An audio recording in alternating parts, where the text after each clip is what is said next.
कक्षा सातवीं के स्टूडेंट, फाइनली आपका कक्षा सातवीं का देखिए वार्षिक परीक्षा विषय आपका हिंदी प्रथम भाषा 6 मार्च का पेपर लेके आ चुका हूँ। पूरा पेपर का आंसर जो है आपको एक ही वीडियो पर देने वाला हूँ। तो चलिए इस वीडियो को शुरू करते हैं। सबसे पहले देखिए आपका बहुविकल्पी क्वेश्चन आएगा 1 से 5 तक और इनके आपके 4 विकल्प दिए गए हैं और इनमें से आपको चुनना है। सभी के लिए आपको 1 अंक इसमें दिए जाएंगे। पहला क्वेश्चन देखते हैं। देखिए पहला क्वेश्चन दिया है, बालक कृष्ण को क्या अच्छा लगता है। ऑप्शन में देखिए दूध दिया है, दही दिया है, मक्खन दिया है, छाछ दिया है। तो चलिए इसका आंसर देख लीजिए। देखिए इसका आपका उत्तर जो हो जाएगा सी नंबर करेक्ट होगा, आपका मक्खन। क्वेश्चन देखते हैं आपका। देखिए दूसरा थोड़ा सा जूम कर लेते हैं जिससे आपको क्लियर समझ में आए। क्वेश्चन नंबर दूसरा देखिए लिखा है, बुंदेली के पितृपुरुष हैं डॉक्टर सर हरसिंह गौर, ईश्वरी भूषण या फिर देखिए आपका पद्माकर। तो आपका देखिए इसमें राइट आंसर जो करना है, बुंदेली के आपका पितृपुरुष कहलाते हैं, वो कहलाते हैं आपके भूषण। ठीक है, यहाँ पे आपको सी नंबर आंसर करना है। तीसरा दिया है, न्याय शब्द का आपका विलोम शब्द है न्यायालय, न्यायप्रिय, अन्याय या फिर देखिए आपका अन्यथा। तो आपको इसमें राइट आंसर जो करना है आपका अन्याय हो जाएगा। देखिए न्याय का आपका उल्टा क्या होगा, अन्याय। ठीक है, और चौथा क्वेश्चन देखिए, वीर छत्रसाल का जन्म कहाँ हुआ था। मोर पहाड़ी पर, गौर पहाड़ी पर, मडोर पहाड़ी पर या फिर देखिए इनमें से कोई नहीं। तो आपका जो राइट आंसर हो जाएगा देखिए आपका इसमें मोर पहाड़ी पर हो जाएगा। वीडियो अच्छी लगे, दिल से पसंद आए तो वीडियो को लाइक करना, चैनल सब्सक्राइब जरूर करना मेरे प्यारे रसगुल्लो। ठीक है, पांचवा देखिए, अग्रवाल समाज के कितने गोत्र प्रचलित है। 15, 17, 18 या फिर 20। आपका 1 नंबर का ये भी है।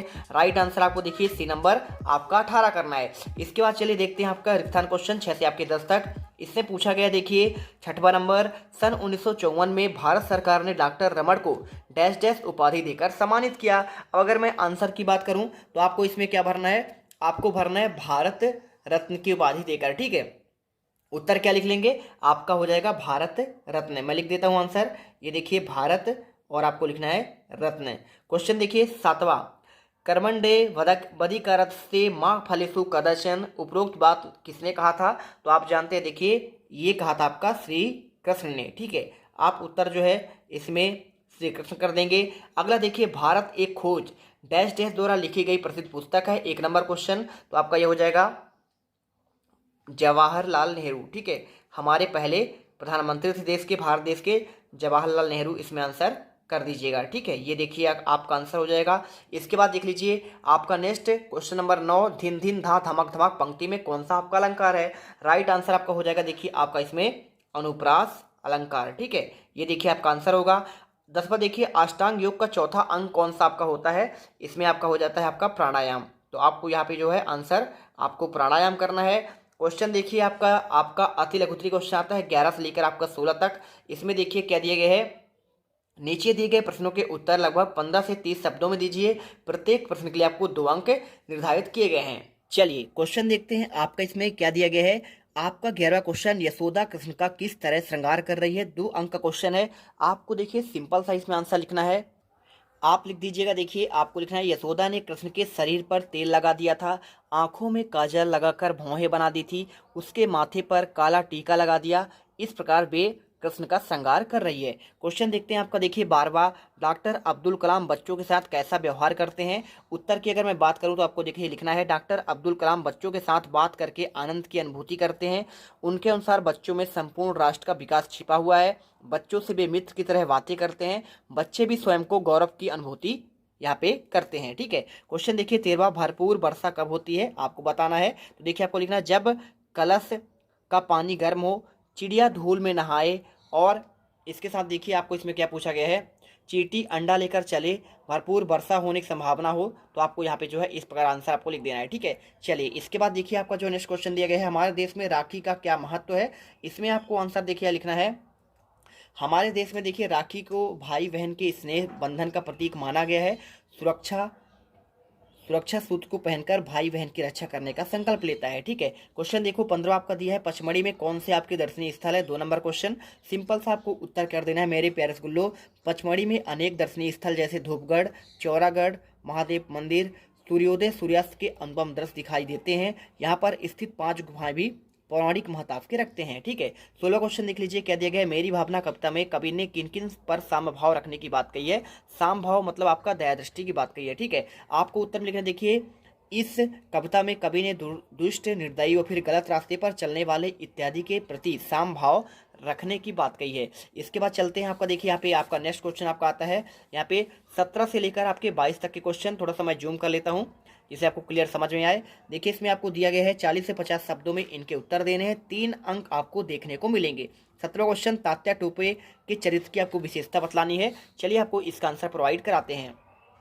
उत्तर में आपको लिखना, देखिए तात्या टोपे लक्ष्मीबाई के एक सहयोगी थे। वे प्रथम स्वतंत्रता संग्राम 1857 के सेनानी है। वे मातृभूमि की सुरक्षा और स्वराज की नींव का आधार है। वे निर्भीक होकर शत्रु से लोहा लेते हैं। क्वेश्चन अगला देखो आपका 18वां, हमें अपने साथ किन्हें लेकर चलना चाहिए। 3 नंबर क्वेश्चन, देखिए हमें अपने साथ जमाने को लेकर चलना चाहिए, साथ ही पिछड़े हुए लोगों को भी आपको आगे बढ़ाने की कोशिश करनी चाहिए। 19वां, देखिए डॉक्टर रमन की क्या क्या अभिलाषा थी, यानी क्या क्या इच्छा थी। तो देखिए आपको अभी डॉक्टर रमन की अभिलाषा थी कि हमारा देश वैज्ञानिक खोजों के मामले में अपने पैरों पर खड़ा हो जाए और हमें विदेशों का मुंह ताकना ना पड़े। जैसे वर्तमान परिस्थिति में देखिए नासा के ऊपर हम लोग पहले क्या था, भूतकाल की बात कर रहा है कि नासा से हम लोग क्या थे, आश्रित थे, लेकिन वर्तमान में हमारे यहाँ इसरो का देखिए विकास हुआ है और बहुत ही बेहतरीन काम कर रहा है और हम जो है आत्मनिर्भर बन चुके हैं।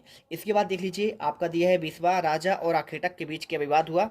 उत्तर में आपको देखिए लिखना है, राजा और आखेटक के बीच यह विवाद हुआ कि राजा उस घायल हंस पर अपना अधिकार बता रहा है और उधर आखेटक भी कहता है कि इस पर मेरा अधिकार है क्योंकि मैंने इसे मारा है, और इस तरह रक्षक और भक्षक के मध्य अधिकार का विवाद हो जाता है।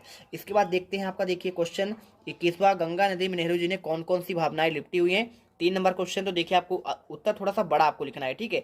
इससे आपको लिखना पड़ेगा, नेहरू जी ने देखिए गंगा जी को बेहद करीब और लंबे समय तक देखा और लिपटी हुई गंगा के प्राकृतिक सौंदर्य, उनके पल पल बदलते स्वरूप, पग पग परिवर्तित होते हुए मार्ग के मनोरम दृश्य सदैव स्मृति पटल पर ताजा रहते हैं। गंगा जनता की सर्वप्रिय नदी है, वह तो भारत की प्राचीन सभ्यता की प्रतीक है। वास्तव में गंगा नेहरू के लिए एकमात्र नदी न होकर भूत को वर्तमान के मार्ग से होती हुए भविष्य को जोड़ने का एक जीवनदायक स्रोत है, ठीक है। चलिए वीडियो अच्छी लगे दिल से वीडियो लाइक करना, चैनल को सब्सक्राइब जरूर कर लेना है। चलिए 22वां क्वेश्चन देखिए, सुभाष चंद्र बोस ने लोकमान्य तिलक को विश्व के महापुरुषों की प्रथम पंक्ति में स्थान मिलने पर सिफारिश क्यों की है। इसके अगर मैं आंसर की बात करूँ, देखिए आपको लिखना है, सुभाष चंद्र बोस ने सिफारिश की है क्योंकि लोकमान्य तिलक को विश्व में महापुरुषों की प्रथम पंक्ति में स्थान मिले, क्योंकि लोकमान्य तिलक प्रतिकूल और शक्तिहारी वातावरण में गीता भास जैसे महान दर्शन की रचना कर सके। उसमें प्रकांड पांडित्य था, प्रबल इच्छा शक्ति थी, उनमें साधना की गहराई और सहनशीलता था। वे बौद्धिक क्षमतावान, संघर्ष शक्ति से युक्त थे। उन्होंने बंदी गृह के अंधकारमय दिनों में अपनी मातृभूमि के लिए गीता महाभारत जैसे अतुलनीय ग्रंथ की रचना भेंट स्वरूप प्रस्तुत की थी। चलिए ठीक है ना। इसके बाद देखो आपका 23 से आपके यहाँ पे 26 तक के क्वेश्चन जो आपको मिलेंगे 75 से 100 शब्दों में लिखना है, 4 अंक आपको देखने को मिलेगा। 23वां क्वेश्चन लिखा, छोटा जादूगर का खेल उस दिन क्यों नहीं जमा। उत्तर बहुत सिंपल है, देखिए लिखना है, छोटा जादूगर का खेल उस दिन इसलिए नहीं जमा क्योंकि उसे अपनी बीमार माँ की बीमार की दशा सताई जा रही थी, साथ ही उसे माँ के कहे शब्द बार बार उसके मस्तिष्क में कौंध रहे थे। वह उस दिन जल्दी लौटकर आ जाए क्योंकि उनकी घड़ी आपका समीप ही थी। चलिए क्वेश्चन देखिए 24वां, निम्नलिखित अपठित गद्यांश को पढ़कर उत्तर देना है। 5 नंबर का, संस्कृति का समान अर्थ है मानव जीवन के दैनिक आचार विचार, रहन सहन, क्रियाकलाप आदि। वास्तव में संस्कृति का निर्माण लंबी परंपरा के बाद होता है। देखिए संस्कृति के बारे में पूरा इसमें दिया गया है, क्वेश्चन में आपके पूछे गए हैं संस्कृति का आपका क्या अर्थ है, ठीक है। तो सिंपल सा देखिए आपको आंसर लिखना है। इसका देखिए अर्थ आपका है मानव जीवन के दैनिक आचार व्यवहार, रहन सहन और क्रियाकलाप आदि से है। ख नंबर देखिए, संस्कृति को विरासत का स्वरूप क्यों कहा गया है। उत्तर में आपको लिखना है, देखिए संस्कृति का निर्माण एक लंबी परंपरा के बाद होता है, इसलिए इसे विरासत का स्वरूप कहा गया है। इसके बाद देखो क्या दिया गया है, सभ्यता और संस्कृति का क्या अर्थ है। उत्तर में आपको लिखना है, मनुष्य की सभ्यता का अनुमान सुख सुविधाओं से लगाया जाता है। संस्कृति का आपका आचार विचार आपको देखिए यहाँ पे पूरा होता है, ठीक है। ग नंबर देखो, सभ्यता और संस्कृति का अर्थ क्या है। तो देखिए आपको यहाँ पे लिखना पड़ेगा, सभ्यता और संस्कृति दोनों एक दूसरे के पूरक हैं। अंतर केवल इतना ही है कि सभ्यता के समय के साथ बदलती है लेकिन संस्कृति आपका शाश्वत रहती है, ठीक है। चलिए लास्ट में देखिए गद्यांश का उचित शीर्षक पूछा गया है, आपको लिख देना है सभ्यता और आपका संस्कृति, आपका उत्तर यहाँ पे मिल जाएगा।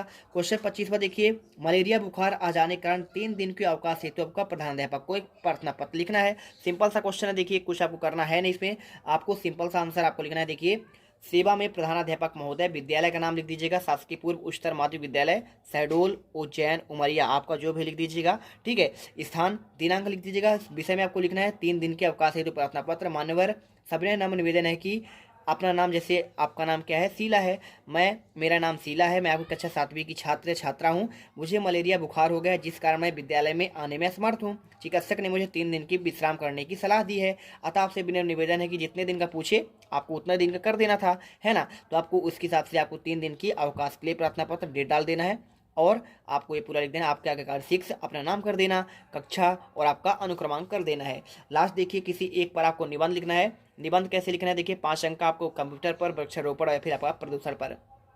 तो चलिए आपको इसमें वृक्षारोपण के बारे में आपको बता देते हैं। भूमिका को लिखना है। वृक्षारोपण का अर्थ है पेड़ पौधे लगाना, उनका संरक्षण करना। यह हमारे वातावरण को स्वच्छ और सुंदर बनाए रखने का एक प्रमुख साधन है। वृक्ष हमारे जीवन के लिए अनिवार्य है, क्योंकि वे न केवल ऑक्सीजन प्रदान करते हैं बल्कि वातावरण को संतुलित भी करते हैं। वृक्षों का महत्व क्या क्या होता है? देखिए वृक्ष हमारे जीवन में बहुत उपयोगी होते हैं। यह हमें फल फूल, लकड़ी, औषधियाँ, छाया प्रदान करते हैं। साथ में देखिए मिट्टी के कटाव को रोकते हैं, साथ ही कार्बन डाइऑक्साइड अवशोषित करके ऑक्सीजन छोड़ते हैं, जिससे हमारे जीवन का अस्तित्व बना रहता है। देखिए इसकी आवश्यकता क्यों है? आज के समय में तेजी से शहरीकरण और वनों कटाई के कारण पर्यावरण का संतुलन बिगड़ता जा रहा है। ग्लोबल वार्मिंग, बाढ़, सूखा, पर्यावरण देखिए आपका प्रदूषण से समस्या आपका होती है। इन वृक्षों की कमी आपकी होती है, इसलिए आपका अधिक से अधिक वृक्षारोपण करना चाहिए। लाभ आपको लिख देना। देखिए पर्यावरण को शुद्ध और स्वच्छ बनाए रखने के लिए भूमि को उपजाऊ बनाना, जल स्तर को बनाए रखना, वन जीवों को आश्रय प्रदान करना, स्वास्थ्य और जलवायु को संतुलित बनाए रखना। देखिए निष्कर्ष में आपको लिख देना है पूरा, आपको यहाँ देखिए वृक्ष लगाओ और आपका जीवन बचाओ। तो इस प्रकार देखिए हमने पूरे 26 के आंसर दे दिए हैं। फटाफट वीडियो लाइक करो, चैनल को सब्सक्राइब कर लो। इस वीडियो कमेंट बॉक्स पर आपको एक टेलीग्राम का लिंक दिया है, जल्दी से ज्वाइन कर लो। पूरा आपको ये पेपर आपको वहाँ पे प्रोवाइड करा दिया जाएगा। मिलते हैं नेक्स्ट वीडियो पर। जय हिंद, जय भारत। अब तुम लोग गलती से अगर नए हो तो सब्सक्राइब करो, वो जो लाल वाला बटन है उस पर अपने जीजा जी फेंक के मारो या फूफा जी, मुझे नहीं पता, बस क्लिक हो जाना चाहिए। अब मैं भी जा रहा हूं, मुझे मुठिया पेलने जाना है। बाय। वो है